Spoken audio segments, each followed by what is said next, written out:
To Dual Redundancy, the only podcast where you can hear all latest in television and entertainment news with too many hosts with exactly the same opinions. I'm one of those hosts, David Allen, and another one is John Berwick. The third one is Kyle Bridger.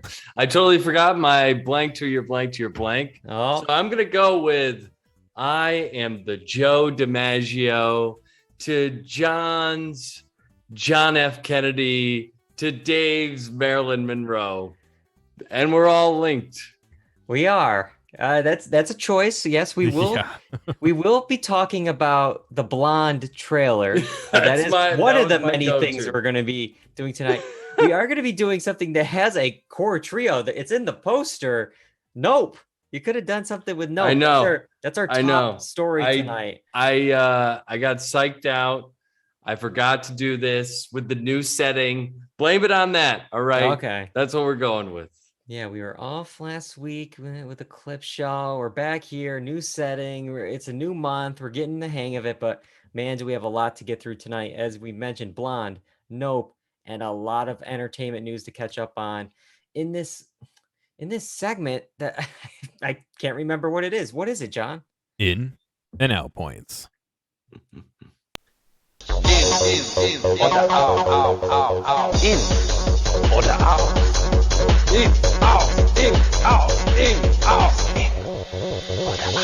I don't know why I tried to change the segment header first instead of playing the music first. The segment header changed on time, just the music didn't come in.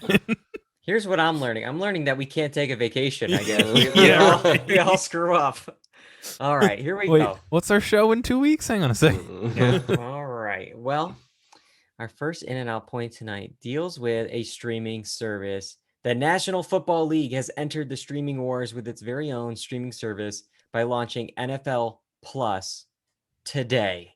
It launched today, and NFL Plus will offer access to live out-of-market preseason games, live local and primetime regular season and postseason games on phone and tablet only, live local and national audio for every game, NFL Network shows on demand, and the NFL Film Archive. All right, Kyle, this is your wheelhouse here. Are you going to be subscribing to NFL Plus?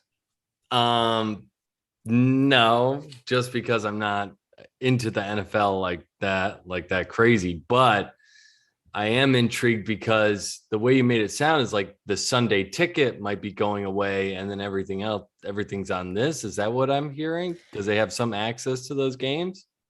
Some access. This is not my wheelhouse at all. I mean, this sounds good on paper to someone like me, but there is some keywords in there. Maybe that'll change your mind and maybe you can explain it a little bit better. You can't watch live regular season or playoff games on your TV or your computer. Those games are going to be for phone and tablet only. So if you try casting from these devices, those regular season or playoff games, it's not going to work.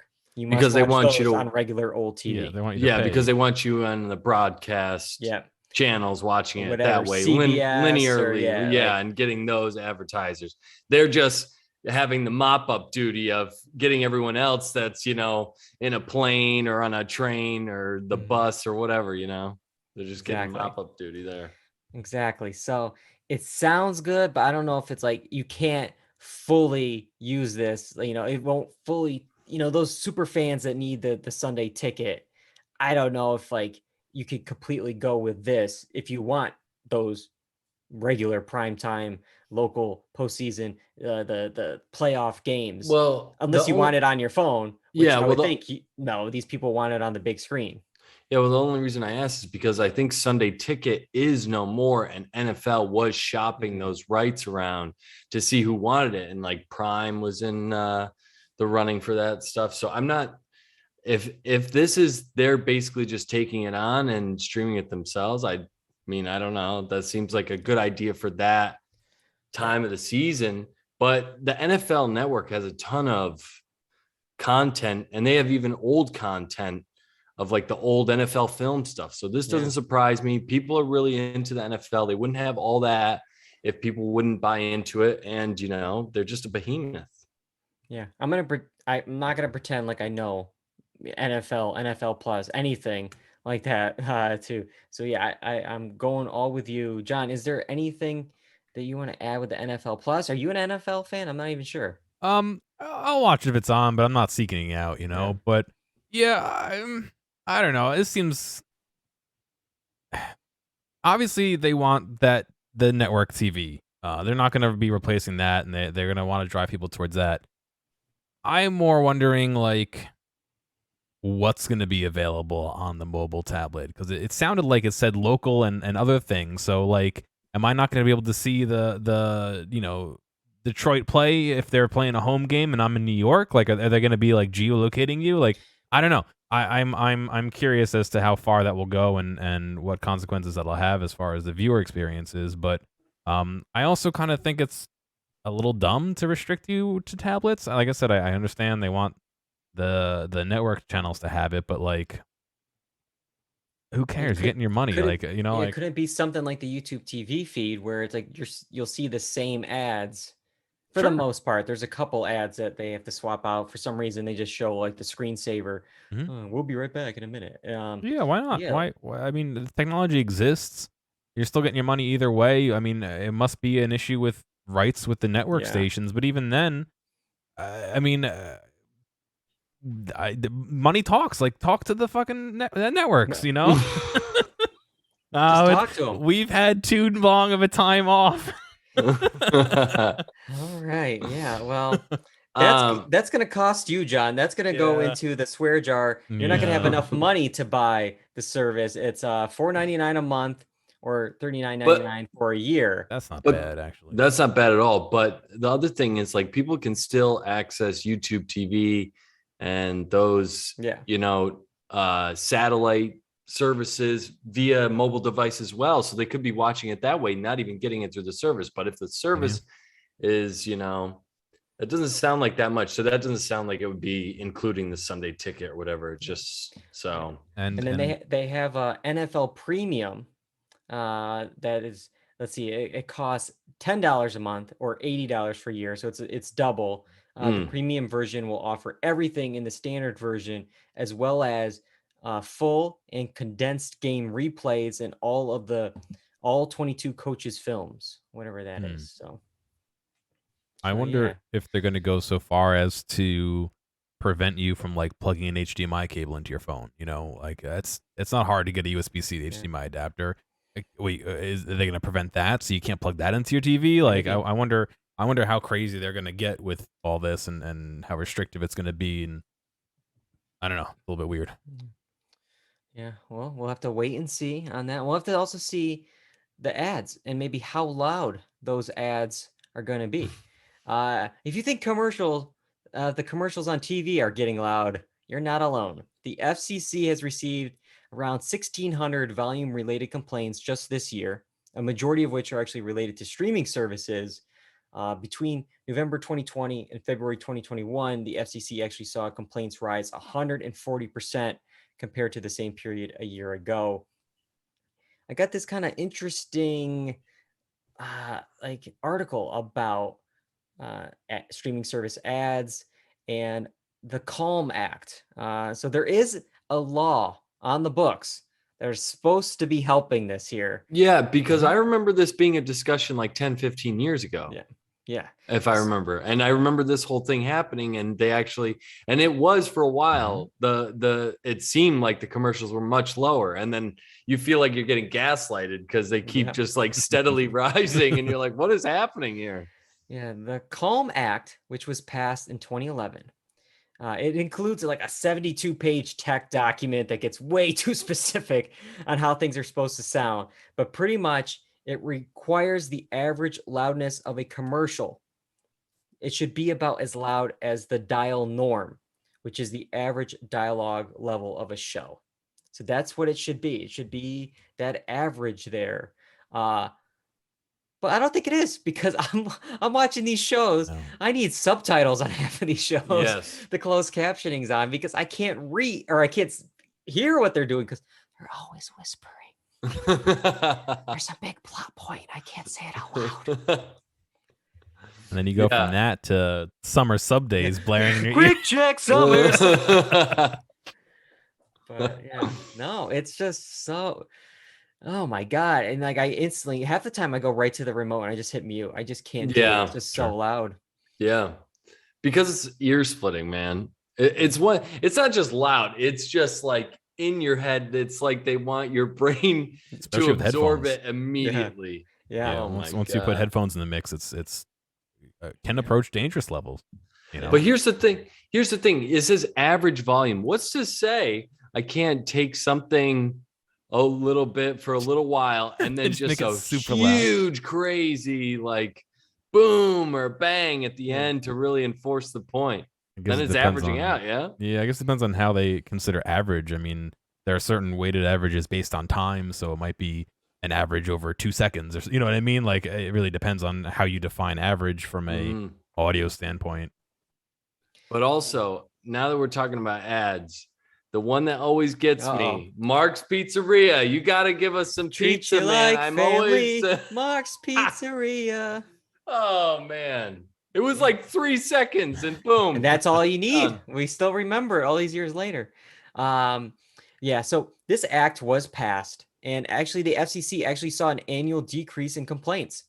All good, but then complaints started going back up a little bit there. You see it fluctuate for a little bit, and already it's projected to be on the higher end this year. And according to the Insider, in 2013, this is what they did. What has the FCC done to stop this from going up? Well, they've sent 2 letters to inquire to 2 separate different companies about potential violations.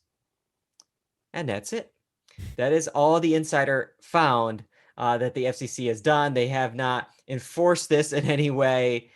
And to make matters even worse, there's actually a little clause about streaming, because streaming is not actually covered by this CALM Act. The CALM applies to MVPDs, or multi-channel video programming distributors, which is the legal name for cable providers. So when the Insider asked why can't streaming be added to this, they were pretty much there. It was compared to asking, when will the Federal Aviation Administration crack down on pogo sticks? Because the FCC's subject matter jurisdiction is communication by wire or radio. The FCC doesn't have jurisdiction over devices. So who has jurisdiction over devices? Nobody. Or is it just the Wild West out there? It's Wild West, baby. Yeah. Of course it is. Why wouldn't it be? It's just insane. So I guess, yeah, there's no real, and if the FCC isn't enforcing anything, it's one of those things where it's like, okay, well, can we step over the line a little bit? Oh, no one said anything. Let's take another step over that line. Let's go a little louder, a little more louder. It's like, until someone actually is gonna put the hammer down, it's like, well, why can't we? Like, it wasn't bad last month. It wasn't bad the month before. Yeah. Advertisers always find a way, though, dude. It's not so much the sound anymore. So even if you mute it, you got like 1,000 million edits coming at you. Like it's Bohemian Rhapsody, but back in the day, like Listerine had a commercial where people were fast forwarding through it, and no free ads, Kyle. It just had Listerine at the bottom, and it like flashed while the person was fast forwarding. So like, even if somebody recorded it, they were still trying to get their ad in there. And then we saw on Hulu now, when you pause it on an ad, or on a program, they show an ad on half the screen. That's insane, man. You can't escape it. And it's actually funny because in the article from Morning Brew, they included a quote from the VP of Disney Advertising Business Operations. And he was talking about ads on Hulu, on ESPN Plus. And he said they adhere to CALM Act requirements, and the streamers apply audio normalization when ads are transcoded. And I have to say, that's the biggest load of BS, because I feel like when I had Hulu, they were the worst offenders of this. That's what the whole Quick Check Summer Sub Days segment came about, was because of how loud and annoying that ad is. But man, I don't think they're going away anytime soon. So, well, not if there's a loophole. They're going to be just as obnoxious. Yeah. So get used to it. Get used to it. All right, here. Well, we're going to be talking about ads for a different streaming service. And we actually have 3 in and out points all about this specific service. So I think we can go into another segment and talk about what is going on at Netflix. What the is going on? What is going on, John? Okay. So Netflix with ads is officially coming. Netflix has partnered with Microsoft on a new ad-supported plan, and Netflix told its employees that this lower-cost ad plan will come by the end of 2022. Microsoft has finalized its acquisition of the Xandr ad tech unit in June, and they're working on some new techniques in video advertising, such as programmatic ad sales that hinge on using data to match ads to precise kinds of audiences, or addressable ads that are sent out to specific viewer segments. So I'm going to just summarize and just say, okay, so it's targeted ads. They're working on this technology there to really just make sure that we're getting the correct ads for us here. Netflix and Microsoft. John, what do you think about this match? Not great for, I think, the consumer. I mean, between this and another talking point we have for Netflix, they must have the fire under their butts to make some money, man. Holy cow, there's so many changes coming that are not great for the consumer. But targeted ads, while one can argue that it's like great, I'll be seeing things that are relevant to me, boy, does that not sound great. Like, I don't want machines knowing what I'm doing. I don't want machines knowing what I'm into or what I'm not into or what I might want to buy next week based on predictions. I mean, there was that famous case a while ago about the woman who found out Target knew she was pregnant before she did. With targeted ads and stuff like that. It's crazy. Why does that have to be something that a human has to endure? Like, if you want to advertise something, which again I don't think should be in Netflix if you're paying for it, but if you want to advertise something, just advertise it. Don't try and nitpick and find out who exactly is doing this or that, or I don't know. It just makes me not happy. No, I hear you. I don't like the data collection. For the most part, there are times though where it's like, oh man, I really need help finding a certain product or something. And it's like, yeah, you guys want to do the work for me and maybe give me some research? Okay, I'll take it. But then, of course, I buy that item, and then for Mhm. still the next 2 months, I'm seeing, hey, you want to buy these sneakers? It's like, I already bought the sneakers. Like, leave me alone. Like, but yeah, I'm curious about this partnership and what ads are gonna look like on the service. Are they gonna be kind of like some, are we gonna get commercials, pre-roll before a show? Is it gonna be a banner on the Netflix page, pop-ups? Like, what is the kind of ads that we are gonna get from them? Any ideas, Kyle? I mean, I think they'll do anything to make money. So I think everything is in the works when it comes to this kind of thing. And like John said, this is going to be totally bad for the consumer. And probably, I guess, if you're all the other companies, you're looking at Netflix as they're dumb for taking this long to do it, because all the others have pretty much some kind of ad supported tier in some way. So I don't know.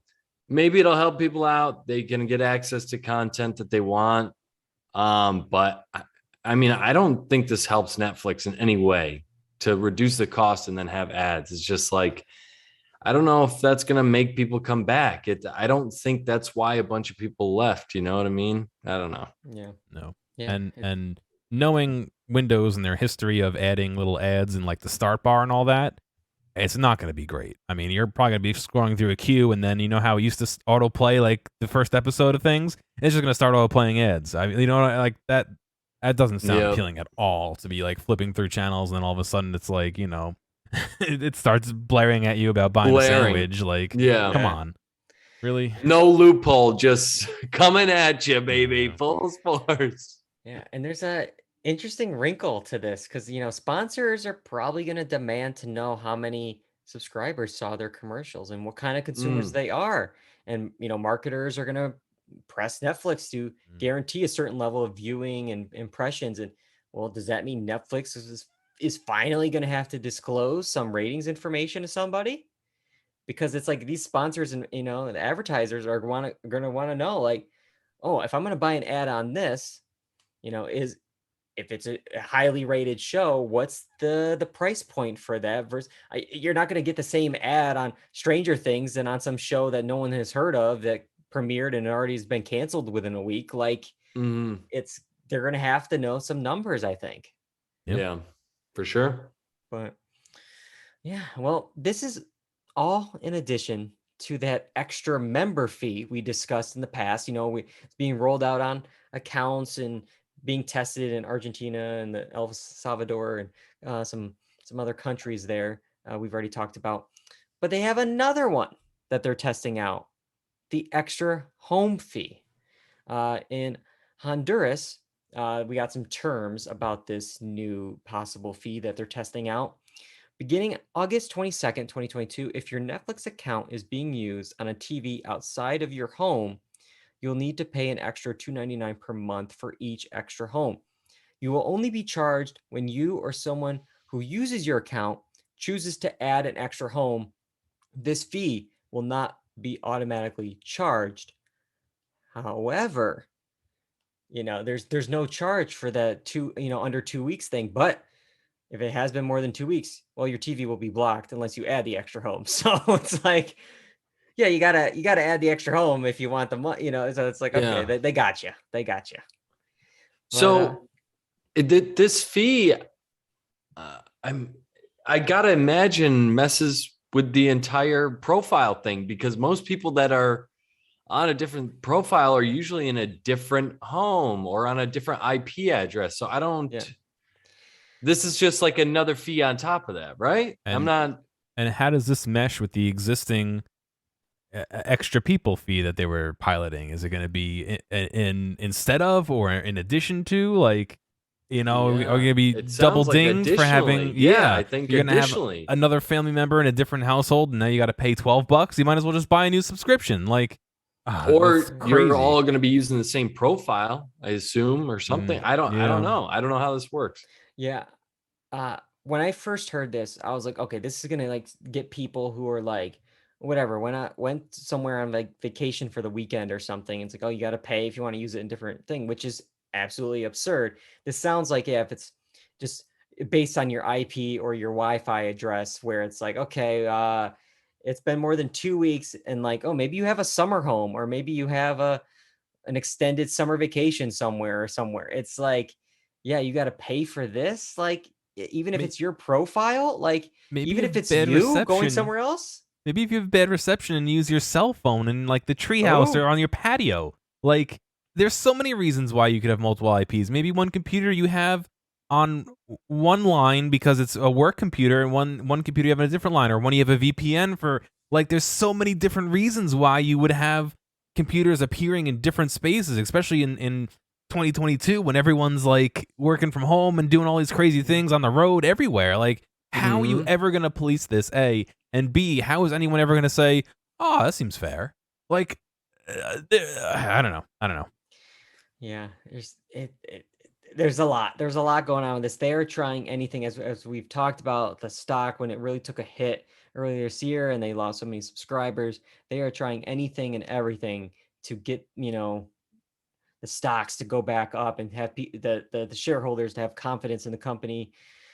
We don't know if this, when the worldwide rollout will be for these extra fees. Netflix has not said whether it will standardize, kind of a single fee, or offer a choice between the extra home and the extra member fee, or create some other option we don't even know about. They're just testing things right now, but it's scary. They're testing things. So imagine having to pay extra money to be part of a test group for something you don't want to do. Yeah. Netflix, what are you doing? What are you doing? But sounds like they're double dipping. I hate this. This is not good for any consumers, man. Yeah. Changes. Yeah. They're also possibly in some trouble for some changes that they're doing on Stranger Things. Maybe. Earlier in July, there was reports that Netflix has re-edited a scene in Stranger Things. There's in season 1, there's the character Jonathan Byers, who's secretly taken photos of Nancy without her knowledge. And supposedly, people thought he took photos of Nancy as she was undressing, which is actually not what ultimately happened, but they thought they cut this out so he would be like less pervy, because now he's one of our heroes. He's one of our characters that we love. So a lot of people are thinking that it's been a re-edit. But the Stranger Things official Twitter account squashed these rumors by tweeting, PSA, no scenes from previous seasons have been cut or re-edited, and they will never be. All right. Do you trust them, Kyle? Do you think they would ever go back and tinker with their biggest show of all time? I mean, maybe. Why not? If something is they're worried about, like looking bad about, maybe. I always thought, like, you stuck by your art. I mean, like, I don't know.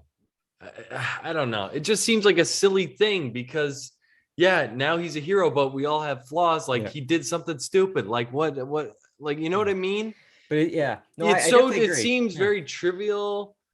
Like, it is gross. I'm not dismissing that. We should also, again, reiterate, this isn't what happened in the show. Like, the fans, like, I don't know, some what's the thing with like Shazam and Kazam? Like, they thought that this happened, and then but it didn't happen. Oh, like, my God, this is ridiculous, man. But anyways, it's just crazy. Like, where would fans get a crazy idea like this, that the Duffer Brothers would go back and do such a thing? Where would they get this idea that they would even do this to begin with? Well, back in June, the Duffer Brothers told Variety how they were thinking of George Lucasing a mistake fans found in season 4. In the episode, nobody mentions that the day of the events in the episode, March 22nd, was Will's birthday. Quote, we're thinking his new birthday is going to be May 22nd because May can fit in Winona's mouth in the season 2 scene where Joyce says the date of Will's birthday. Yeah, that's awesome. Then they also followed up that article that they have George Lucas things in the past and that people don't know about him. So it's like, wait a minute. So what are they just did? This isn't what?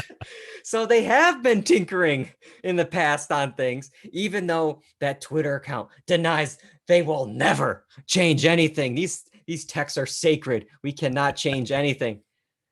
But our creators have tinkered with and changed some things, and you guys won't know about it. Like, that's you guys created the monster. That's why people are looking things up, because you told them. Yeah. But that's wild. Yeah.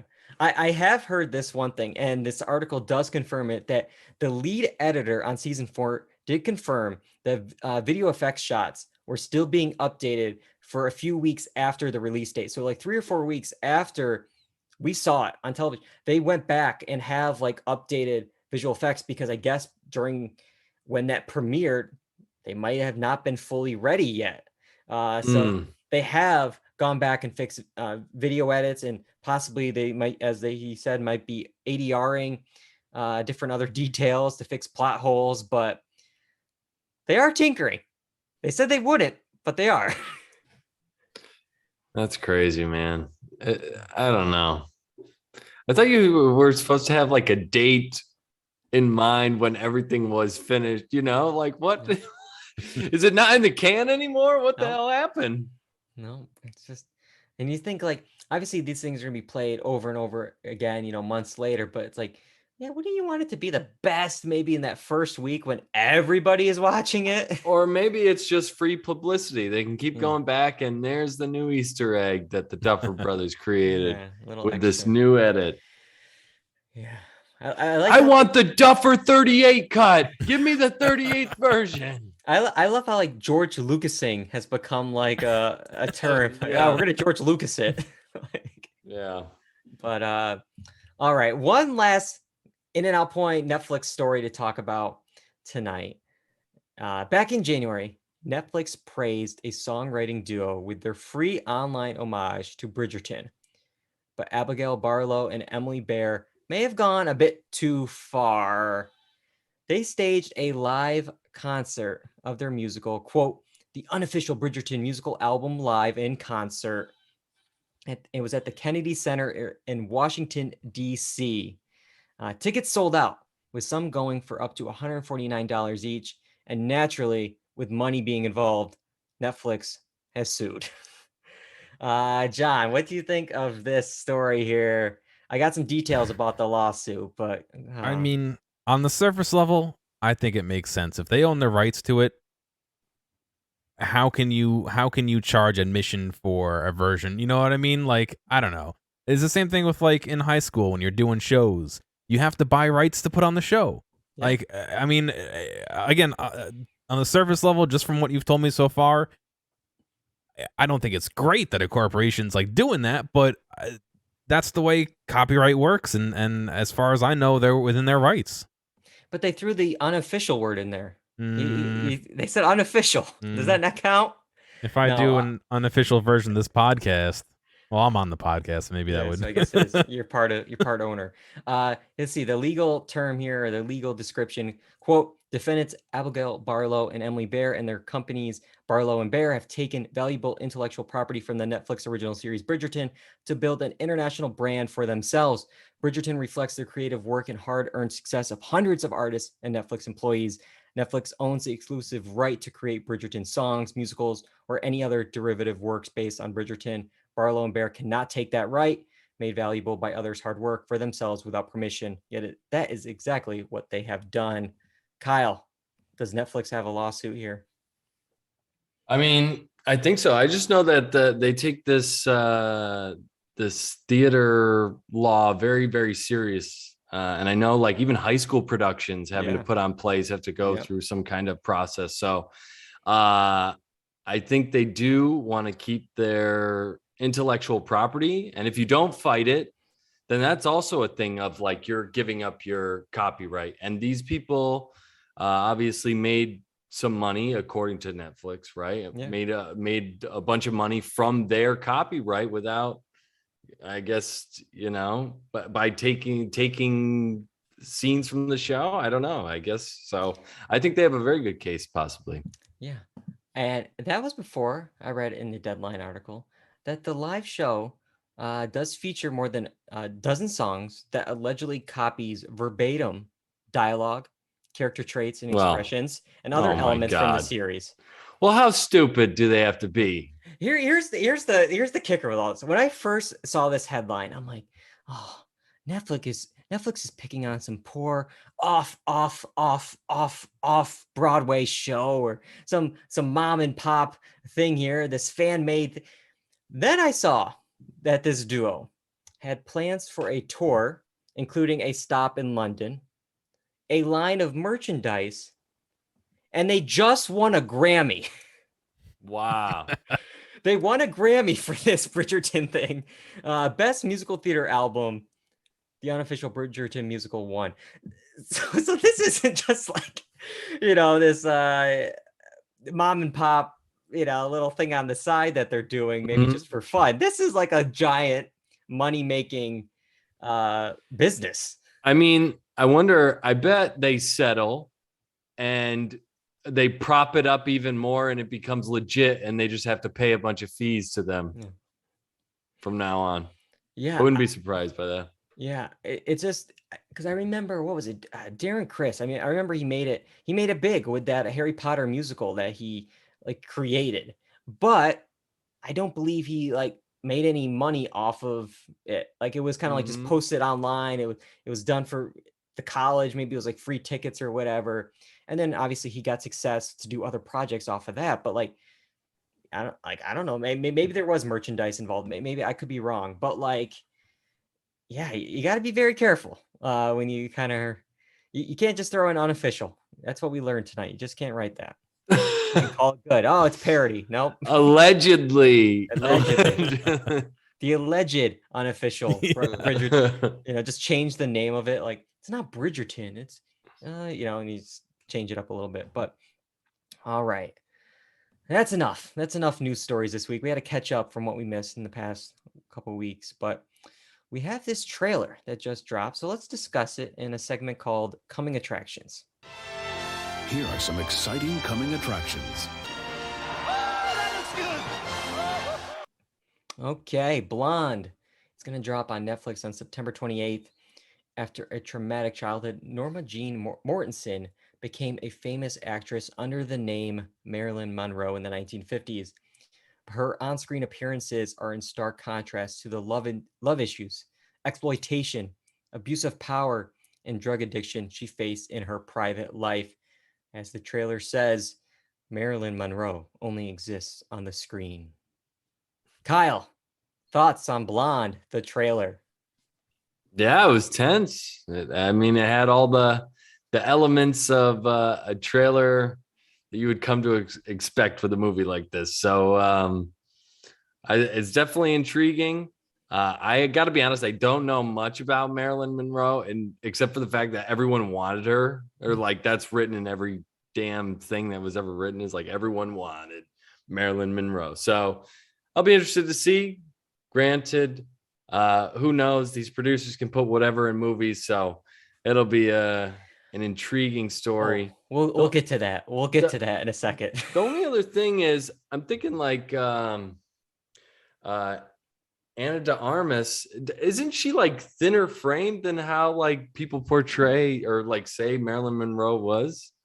So I don't know. Yeah, I'm not sure. I mean, yeah, Ana de Armas obviously starring here, and but the acting seems fantastic. Yeah, I mean, so. there's points in the trailer where it's like it's hard not to see Ana de Armas because she's just like iconic look herself, and Marilyn Monroe has such an iconic look. But I mean, it was quick, those shots in the trailer. But there was also points where I'm like, oh, I could see it. You know, just the costuming and the makeup. I'm like, okay, I can kind of see it, and the cast is just, you got Adrian Brody, Bobby Cannavale, Julian Nicholson, and even some *Halt and Catch Fire* alums I saw, Toby Huss and Scoot McNairy are in this as well. So there's a huge cast, a lot going on. John, what did you think of the trailer? Yeah, I enjoyed it from what limited knowledge I have of Marilyn. I kind of really liked that it was in black and white, and it didn't look like crazy clean black and white, but it also wasn't like super dirty, like we're doing a fake film reel kind of thing. So I thought that was nice. It was cut in 3:4, which was interesting. I mean, I guess I saw some different aspect ratios, and I'm curious. Oh, did it bounce between them? I didn't think notice. so. So I think we're going to be going between that and color and black and white in this. All right. Well, that kind of makes sense if they're going through time. So that's kind of cool. I like when things kind of emulate the period of when it is, and as time progresses, updates it. And yeah, beyond that, I mean, it looks interesting. I don't know a ton about her, but I mean, it seems like all these kind of biopic kind of things that they've been doing have really been digging into the nitty gritty of people and have been good shows. I mean, looking at the last 4 or 5, I think that we watched, whether it's in movies or on, like Pam and Tommy and all that, they've been pretty good. So hopefully this is another one in that same realm. Yeah, and what I've been hearing is this won't be a conventional biopic. It's not going to go in chronological order. It's more of an experience, they're saying, and whatever that means. It looks dreamlike. It has some horror vibes. It's all over the place. But the thing I really want to talk about tonight is the film is already getting some controversy even before its release, because it's the only film of 2022 to be rated NC-17. It's first of its kind release for a streaming service to be NC-17 on Netflix here. Supposedly it's for sexual content, and people are worried that it's going to be exploitive. And while it's based on a book, it's supposedly a fictionalized take on her life. That's what the book is. So it's a fictionalized book. Boy. So this biopic may not be a biopic. And when the director was asked, he said, quote, "It's a demanding movie. If the audience doesn't like it, that's the blank audience's problem. I'm not running for public office. It's an NC-17 movie about Marilyn Monroe. It's kind of what you want, right? I want to go and see the NC-17 version of the Marilyn Monroe story." Hey, I don't know. Personally, I don't know if I need the NC-17 version of NC-17 isn't just given lightly to things. Like, yeah. What does going from R to NC-17 gain that it can't do at R? You know what I mean? That's the real question, is what gets added that provides value to the story or otherwise by jumping that fence, you know? Yeah, I don't know. NCTV, yeah, it's a lot in that, and I think you could do a lot of great work within the parameters of an R rating or even a PG-13 rating. I Sure. think like I don't know, but I mean, with this story, obviously, as it mentioned, at least, there's stuff with love and drug addictions. It's like okay, probably got to have the R rating, but Mhm. NC-17. Is it? I mean, is it got to be some kind of abuse or something? Maybe, but Hey. yeah. So it's just it's already picking up some controversy just because of the rating being based on a fictionalized book. So I'd be really interested to see like when it does come out, Yeah. what Marilyn Monroe fans Yeah. are going to think of it. Because it's just like, is there just so much nudity? Because nudity is like R, but it's got to be Mhm. like, It's like and explicit. then an R, Yeah. I mean, you can get away with a lot. I mean, Yeah. we're either seeing like full-blown penetration here or some kind of abuse. I don't know what the hell's going on. Yeah. So I don't know what to expect with this. It's been in the works for a while. I think it was even supposed to come out last year and it got pushed.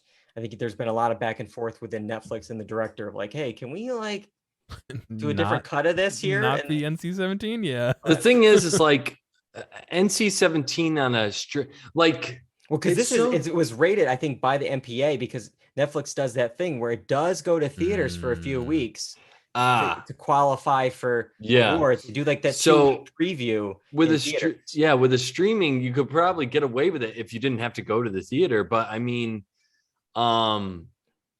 even still on the streaming services, it doesn't seem as bad. But you go into the theater and you see like NC like that just like posted there, it makes it seem like much worse. But on TVMA, you could get away with a lot on TVMA, and that's like 17 plus, I think. So, I don't know. Are there any movies that are rated NC-17 that have received awards in like award shows? Well, they've been done by like popular directors. I think Lars Van Trier has one for Nymphomaniac, right? Yeah. But yeah, I don't know if those movies have really Do people submit those ever... movies to like the Oscars and stuff? Like, you know what I mean? I don't think like... they usually make the Oscar list here. I'm trying to think of, I mean, these are just NC-17 movies I typed into Google here. Blue is the Warmest Color. I remember that getting some awards attention. But then the next one right next to it was Showgirls, and that got Razzie attention. Yeah. So so I don't think Razzie's count for this award. Yeah. So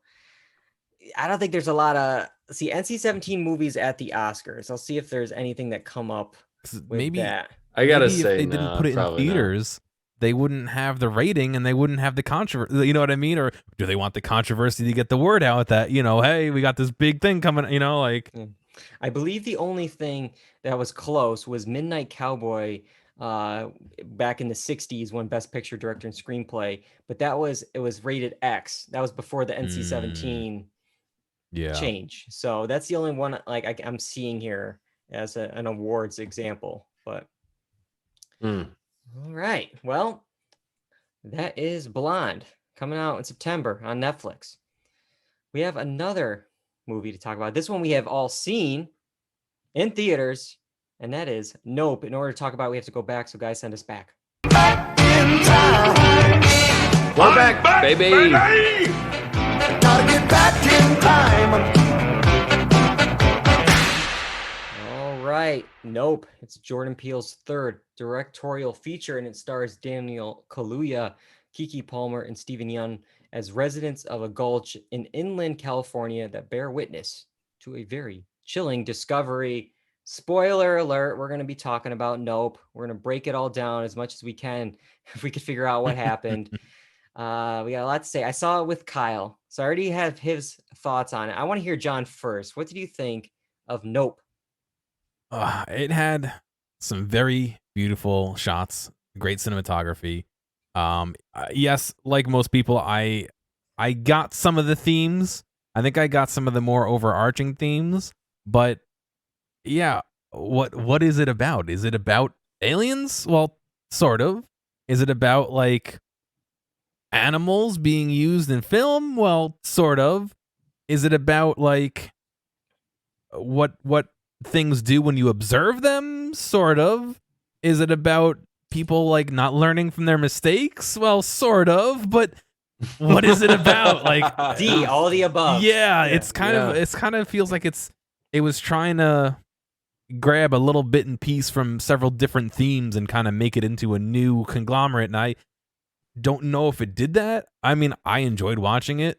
I just kind of left with a lot more questions, and I kind of wish they had chosen something to focus on. I think if they had chosen a little bit more of the sci-fi to focus on, we'd have a little bit of a different movie, but maybe I would have gotten it a bit more. Or if we had chosen to focus more on the animals and how they're treated and how they're treated on film, it would be a different movie, but maybe I would have gotten it a bit more. But it feels like we kind of shot in the middle of all these and missed them all to a degree, you know? So I guess like to maybe summarize for you, like they didn't dive deep into like one thing to fully get there. They kind of like had a sampling, a little appetizer from each which thing here. Is a choice, and maybe it made a bit more sense to some people than others. I mean, like I said, I kind of got some of the themes they were going for, but it didn't feel like this isn't a,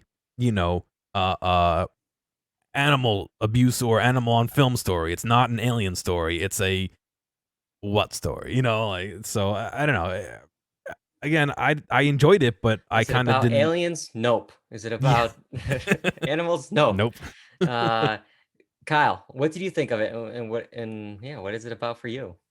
Well, I thought it was, and I agree with everything John just said, except I thought it was just all the one overarching theme was straightforward for me, and I went into this with such high expectations that it just felt so straightforward to me in what it was trying to tell me that I was like looking for these other things.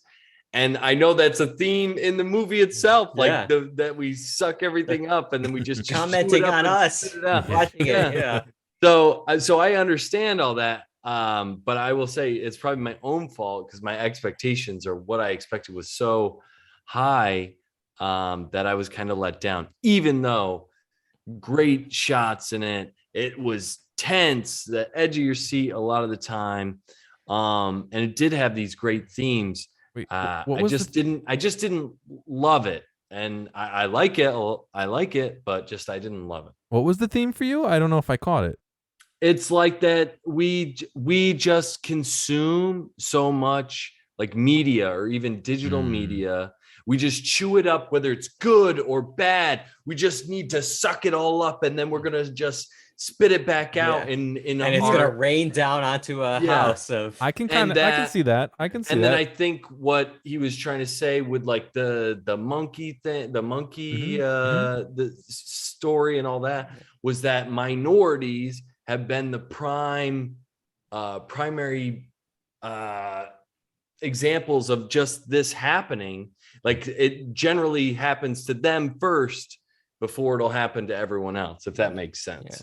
I can totally see that, and I don't think that was super clear. Maybe that's just me and my frame of reference that I didn't grab that, but now that you say that, I can kind of see it. Because I mean, I think of it this way, like they're talking about the Scorpion King. The Scorpion King, when it came on camera, it got a laugh. And I think that's the point. It's like to like people's lives, to some people, if they're not working on the Scorpion King, if they don't have horses that can make it into the Scorpion King, they lose their their livelihood.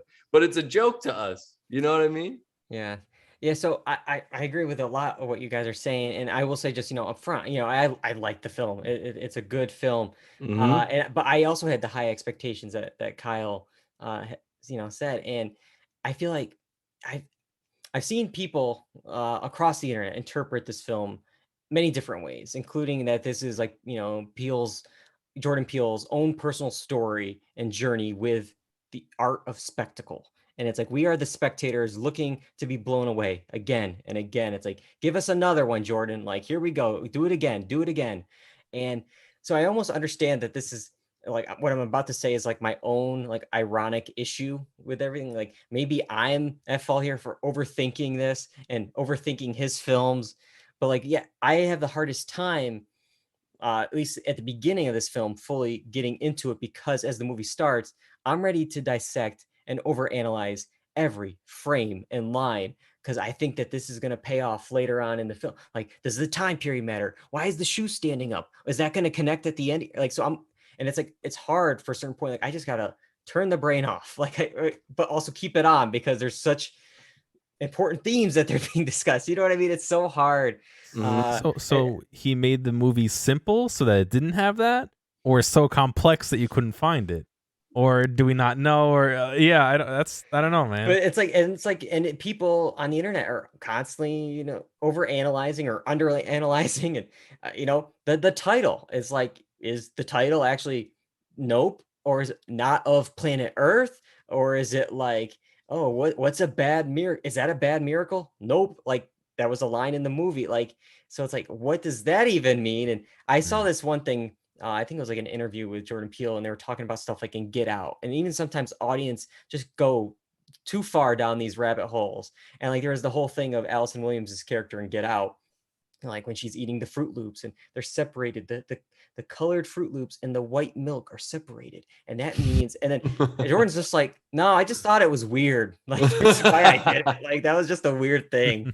But I will say, yeah, this film is, I think, more straightforward than the other two films. It's certainly more sci-fi than scary of the other two films, at least for me. I mean, the scariest moment was like was a prank, was the with the kids in the alien mask running through the stables. Like that was, I thought, I'm like, oh my God, stuff's about to go down here. It's like, no, it's just gotcha. So it wasn't that. And then, it becomes this kind of more sci-fi story than a classic horror film that we've come to expect from Jordan. For me, when I was watching, I was just confused at points with like logistics. Maybe I'm just too in the weeds with stuff. Like, and also I will just say, I blame Alamo Draft House a little bit because they were late with my order and I constantly checking on it and stuff. But that's a whole other thing. But like, even like when the spacecraft, when the monster, the alien was flying over, like the power would go in and out, and I felt like it would go out and sometimes come back on, and then it would go out again, and then it would attack. And I feel like there wasn't like consistency, like with like actually like the timing of like how this is, like the warning signs of it coming. And there was a moment, like I loved the slowed down, like I wear my sunglasses at night, and it was so creepy and cool. But then there's also points like, wait, why is it slowed down here? Because the power is now fully back on. Like it should just be on. Yep. But this is being cool for the movie. Like, so it's like, there's like little things like that where it's like, I get too far down the weeds of certain things. On top of that, when it initially came in, before it was being affected, it was a faster version than the actual version.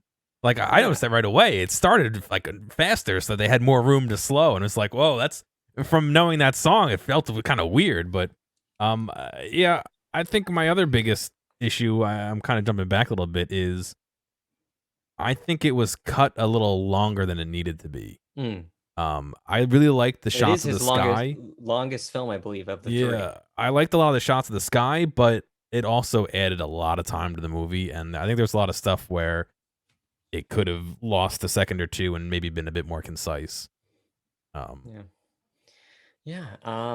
can hear you with that, and I feel like, speaking of seeing the spaceship, or the alien, I should say, in the sky, it was like at the end, I was like an idiot, like when I was watching, because I thought at the point when the tech guy was in barbed wire and get pulled up in there for a second, the look of the alien changed. It became more of this like angelic, like flowing thing. I'm like, oh, maybe it got hurt and got ripped up a bit because of the barbed wire. But then at the end, it goes back into this form. Yep. It's like, oh, okay, then maybe not. I guess it was just doing something Transforming cool. to Like, be different. So so I was just like, there was like little things like that where, again, maybe it'll be better on a rewatch, but like when I was watching it, and again, to go back to my first point of like constantly trying to figure out, wait, what's that mean? Is that important because of that? Does this connect at all? Like, it's just, sometimes it's like exhausting, and I just have to remind myself, okay, it's a movie. Just let the movie take you. Stop trying to figure out the movie before it ends. Yeah. And I mean, this would be good on a second watch, because I think all of his movies are better on a second watch. You can get more of what he's going for. You can pick up things that you missed initially, even with the storyline. So Yeah, I would be willing to watch it again. I think it's an interesting movie. Just caught up in my own expectations of it, unfortunately. But I'll agree with you guys again. Like, yeah, some very impressive camera work. I mean, some shots are definitely gonna stay with me for a bit. Like, there was like the rodeo audience being lifted up, and it was Mm. this wide shot of just seeing them all like go up was like that was really cool. I mean, the cast was very good. I Yeah. mean, I love our core four, but especially the trio.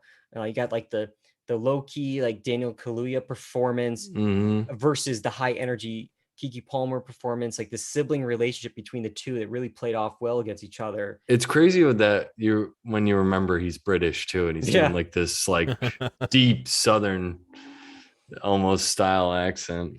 Yeah, and then he was like in the car at one point and he just like locks it and it's like while the aliens overhead. It's like little like comedic bits like that, in the horror film. Yeah. And then I love Steven Yeun, and he's especially Mhm. as this like snake oil salesman, theme park show owner guy. Um, that does add to like one confusion I had with it. And I think you were explaining it a little bit to me, Kyle. In the moment when I was watching the film, he has this show and he uses the horses to like kind of get the alien, to come out as bait. And when we see the show, the only time we see it, was this the first time he's done this? Or was it he's done this before and he knew about this alien thing all along, and this was just the one time the alien spaceship like fought back? Or No, yeah. So I think that he has done this before because I remember he bought one of their horses before, and this was later on in the process where he offered to buy up the entire ranch because I think he wanted to train this spaceship and he thought he could contain it.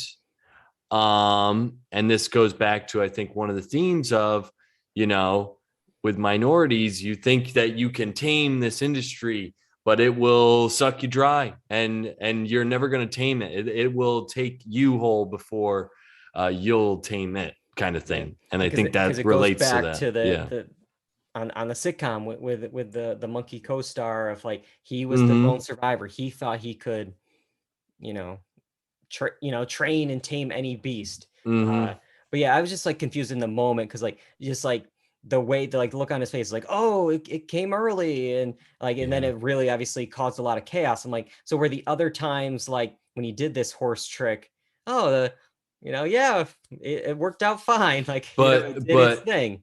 But this was the first time he was trying it in front of a huge group. Okay.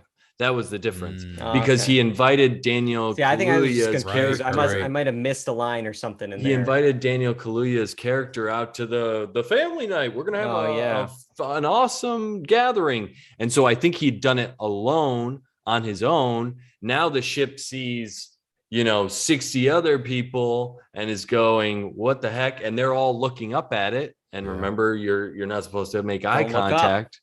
So yeah, so he couldn't tame it when it got to be bigger than it was, which I guess could go back to being any pop star. You're singing at your local coffee shop, and next thing you know, you blow up and you can't contain it anymore, and you're getting sucked whole, I'm just going to blame Alamo on this one. If you just got my buffalo chicken pizza a little bit earlier, I would have been able to fully follow this going here. But I did see in like a Hollywood Reporter article that Jesse Plemons was actually initially cast in this film. And the article was like, oh, like maybe in Steven Yeun's part, like, which is very interesting. I think it's a whole different movie. Like, I think it's because like, I don't know what other part Jesse Plemons would have been in. Like, so it's interesting. It been a completely different thing, but he was busy with Killers of the Flower Moon instead, so he did that film. But yeah, I could see him in Steven Yeun's character, but I like Steven Yeun. Oh, I love him in this. So yeah, it's just a completely different, I think, performance and character. If Jesse was involved, you could put him as the tech guy, and it becomes a totally different vibe. Or that cinematographer. What a bad cinematographer, I will say, because you're there for one reason, dude, and it's to get this thing on camera, and you're rolling your thing, constantly recording, and then the one moment it's there, it's like, oh, I gotta reload. Hang on. Yeah. Not only It's like, that, no, dude, this is the point. But, You're like, supposed to do you made this camera system. Make a second cartridge. it. Yeah. Swap cartridges and then reload the second cartridge while the first one's rolling. Like, I mean, I don't know. It just seemed lame. And then his greed got the better of him. He got sucked up. It looked like the other tapes got destroyed. So not only does the camera he was holding is gone, but the tapes he had previously recorded looked like they got trashed. And it's just like, it was all for nothing. What were you doing? Like, Yeah. it's dumb. It goes into the greed theme, you know. Yeah. Yeah. Well, that's nope. I'd still say, even though I feel like we're more mixed compared to his other films, I still think we all really enjoyed it. and Yeah, would probably recommend it. Recommend it. Go see it. Yes, definitely. All right. We have one last thing to talk about real quick here. I'm going to throw it in at the very last minute because our last real live show, we did our TV draft. We did in episode 392, we held our second streaming service draft, and we drafted TV shows from the 2000s, and we will leave it up to the listeners to see which host made a service that they would subscribe to. I'll read off the nominees real quick. And let's see here. So my streaming service, I had Breaking Bad, Always Sunny, Always Sunny. He's getting choked up by his own list. What the heck? That's what I'm getting. So let me start over. Breaking Bad, Always Sunny, Survivor, Arrested Development, and Lost. For John, we have Band of Brothers, The Office, Kitchen Nightmares, Scrubs, and Dexter. And then for Kyle, Mad Men, Parks and Rec, Jackass, Friday Night Lights, and Chappelle's Show. Those were all in different categories: drama, comedy, reality, or animation, network hit, and wild card. So those were the services, and we have the results. We did it on Instagram and on Twitter. Let's start off with Instagram. The poll was up for 24 hours on Instagram, and it was close between John and I. Oh, come on, man. Sorry, Kyle. Come on. 56 to 44% on Instagram. I'm leading just barely there, John. How many total Instagram. votes do you know? Not in front of me. No. I didn't save that, but 56 to 44%. But don't worry, we got to add in Twitter, and that poll was up for 5 days on Twitter. You can go a little bit longer on Twitter. So I combined the two. So I'm going to show you the final results between Instagram and Twitter. Please tell me I got some kind of vote. I cannot. Oh my God. I got a bigger lead. That's what I got. I got 62% to John's 38%. Sorry, Kyle. Yeah, I'm sorry. Did you vote in this? I even threw a vote to myself in this. I think John did too. I voted on Instagram. I didn't vote. I thought that was against the rules. No, you could at least have thrown one vote your way. But yeah, so those are the results on that. I won the 2000 streaming service draft, but Kyle, you won the one for the 90s. Okay, so you got a win for the 90s draft. No one vote. This is ridiculous. The only thing, can we go back to the original? Yeah. The original. Give the me list? 1 second. Yeah. Yeah. Just so, no, you're good. I just want to see if, just because I don't think my list is that much worse than yours. No, I think you have a great list. I think your thing is Breaking Bad. Yeah. And John's is The Office. I think it is. But here's the thing, Kyle. That's the draft. That's the game. Like, you had the first pick in drama. You went with your heart. You went with your show. I went with my show, but also the crowd pick. And maybe I just mixed. Maybe I just mixed it well. Maybe they said, "Oh, he has Lost in there," or maybe there's some fans of Dexter out there in the universe for John. I don't know. Maybe. But Tell me there aren't Jackass fans out there. I don't know. But so that's that. John, I wouldn't worry too much because I mean, there's always the 2010 draft at some point, and I'm gonna. The box office draft is looking pretty good for you. So Yeah. we'll get to that later on in September. But that's all we got for this week. Next week, we got 2 HBO shows we're going to be talking about. We got Nathan Fielder's The Rehearsal, and then the return of Industry. Season 2 is finally here. We're going to talk about the premiere, which is going to drop tonight. If you need a refresher on season 1, we got you covered. Last week for our show, we released a clip show of all of our coverage of Industry Season 1, episode by episode, so you can get caught up. You could even watch the show and hear the recaps as we are going through the episode, so you can kind of watch it along with us. So that's all there, and you can find all these episodes on YouTube, Apple Podcasts, Spotify, the blog dualredundancy.com, and Twitch. We're live Monday nights on Twitch, twitch.tv/Dual Redundancy. A lot coming up in August. I mean, we got the House of the Dragon premiere. We got the Better Call Saul finale. Lots of Emmys. There's going to be lots of stuff with Emmys. We got predictions. We got a clip show of some of our discussions on Emmy nominees. So much to come in August. Make sure you're following us on Twitter, on Instagram at Dual Redundancy. And I got to thank both of you guys for joining me tonight. A lot we covered. We covered so much tonight.